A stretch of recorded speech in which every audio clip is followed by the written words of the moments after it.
In a news release on Monday, the U.S. Immigration and Customs Enforcement Agency stated that international students may not take a full online course load and remain in the United States. Our Cash Matlock talks with representatives from Mississippi State University today about what this means for international students there. He joins us live in the studio with the latest, Cash.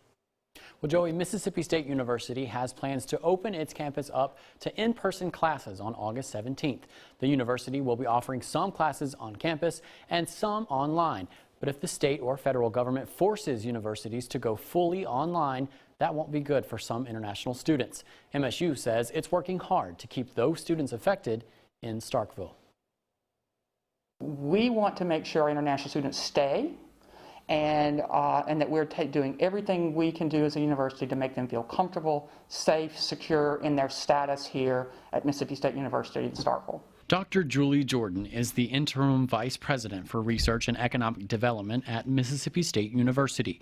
She says her office has heard from several concerned students since Monday's ruling. Obviously, it makes them nervous. I mean, I'm sure they're all very anxious. Our offices have received any number of calls this morning from students and emails from students, as well as from faculty who work very closely with them. So everybody's concerned about this since this happened yesterday. She says right now, international students attending MSU should be able to remain in the U.S. Mississippi State plans to be fully open in August. On August 17th, classes are going to resume.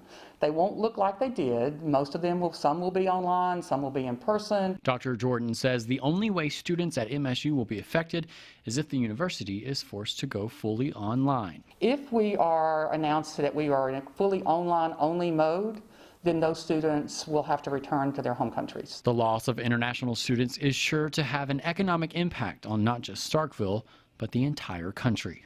International students are paying tuition at the non-resident tuition rate, which is significantly higher, obviously, than in-state resident tuition.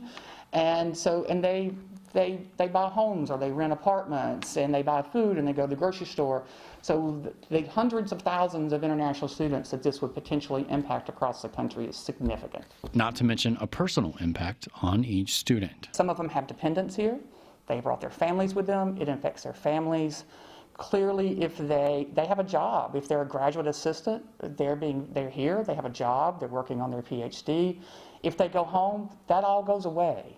Dr. Jordan says MSU is working to communicate with the students and faculty regarding the matter, and she offered this direct message to those affected. We will get answers, and we want you to be on this campus, and we want you to feel safe and secure, and we're going to do everything possible to make that happen. Well, since MSU is offering both online and in-person classes, they will have to inform the Student and Exchange Visitor Program and then reissue I-20s for every single student with a note stating that the school is operating in the hybrid model for the fall. At least one face-to-face course will be required for international students.